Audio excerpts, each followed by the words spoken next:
Good morning student. जैसा कि आप लोगों ने अपना एक डाउट रेज किया था regarding electric field intensity at any point due to a charged ring. सबसे पहले तो आपको ये बताना चाहूँगा, it is not in our CBSE syllabus but still let us discuss this topic. Now let us consider a charged ring of radius A and P is a point on the axis of charged ring at distance x from the center of charged ring. Let Q is the charge given to the ring. Now in order to find the electric field intensity at P point, we have to consider a charge element. Charge element means a part of the charged ring. Let the length of this element is dl. And now first of all we have to find, because we cannot use Coulomb's law directly for a distributed charge. Coulomb's law is applicable only for point charges. In case of linearly charged distribution, we have to consider a part of the charged ring, and that part of the charged ring will act as a point charge. Now electric field intensity at point P due to this charged element is given by dE, and it is equal to 1 upon 4 pi epsilon naught dq upon distance square. Let the distance of the point P from the element is r, so we can write it as r square, and direction of electric field at this point is away from that positive charge, means this will be the direction of electric field at point P. Now dq is the charge of this element. We can also write this dq in terms of linear charge density, लेकिन at present हम इसको इसी तरह से छोड़ रहे हैं. Now we can resolve this electric field dE into two components.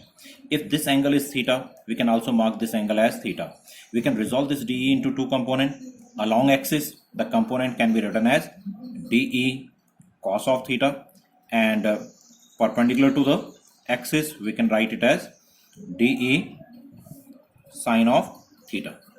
Now for any diametrical opposite element at point B, the electric field intensity at point P, the strength of the electric field is same as that due to the element at point A, and we can also resolve this electric field into two components. The component along axis will be equal to dE cos theta, and component perpendicular to the axis can be marked as dE sine of theta. Now looking at the figure, due to the charged element at point A and at point B, the component perpendicular to axis cancels out, whereas the component along axis adds up. Therefore, we can write the net electric field intensity at point P due to this charged ring.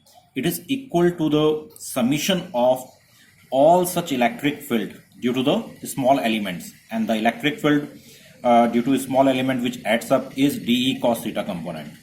Means summation of dE cos theta component means इन सभी elements के कारण इस axis के along जो electric field है वो component add up हो रहा है, तो we can write it as summation of dE cos theta.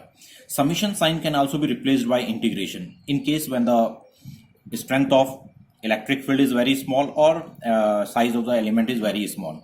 We can write it as integration of dE cos of theta. From here we can write dE, we know that it is equal to 1 upon 4 pi epsilon naught dq upon r square and cos of theta.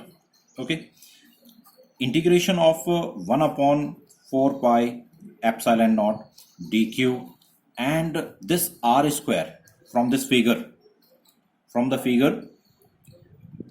this r is equal to, r square is equal to a square plus x square. We can write it as a square plus x square, and cos of theta from the figure can be write as, यानी in triangle AOP cos theta can be written as base upon hypotenuse, that is x upon r, and we know that r is equal to under root of a square plus x square.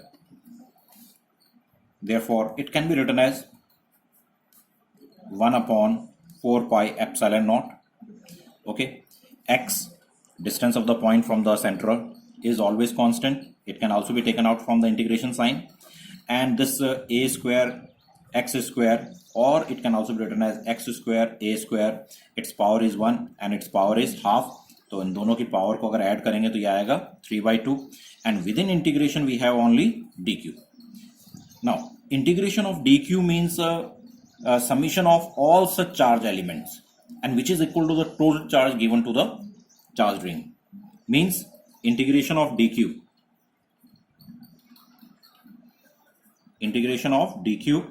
it is equal to total charge given to the ring, means it is equal to q.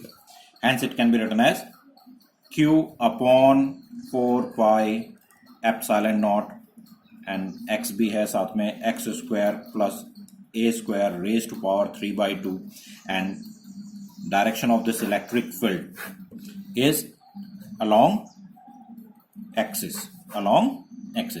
In case, एक question और आपका था कि उसमें in case when the point lies far away from the charged ring, means if x is very much greater than a, means if the point is very far away from the ring, in that case distance of the point from the ring is extremely large as compared to size of the ring. In such case we can ignore a in above relation, and we can write the electric field as q x upon 4 pi epsilon naught. अगर हम इसको ignore करें तो we have x square raised to power 3/2, and it is equal to x cube.